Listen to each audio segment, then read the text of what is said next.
cəmdədir uşaqlar. Hayır müəllimə, hostess olmalıydı. Bəli, tamamilə düzdür. 3 closest cəmdədir. Bəli müəllimə. Bəli, düz götürürük. 4 people cəmdədir. Bəli müəllimə.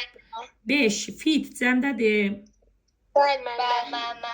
Tooth cəmdədir. Hayır müəllimə, sis olmalıydı. Cheese olmalıydı. Cavabım nə qalır onda? Ne?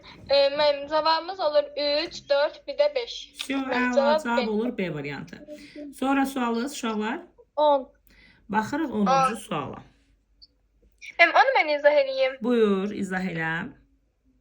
Müəllim, 10-cu sualda bizdən singular, yəni tək isim sırasını istəyir. Müəllim, A variantında Lice müəllim cəmdədir, Giz cəmdədir, Baby təkdədir. Lice'dan giysi silirik. Əla. Aha. B variantında Songs müəllim cəmdədir, ona görə silirik. Müəllim, C variantında Towns cəmdədir, ona görə silirik. Bir dənə cəmdə var. Ay, sağ ol. Englishman. Tamamilə düzdür. Müəllim, D variantında isə müəllim Children cəmdədir, ona görə D variantında silirik. Amma Y variantı cavabımdır. Hamısı sadə, təkdədir, singulardır. Afərin. Sonra uşaqlar.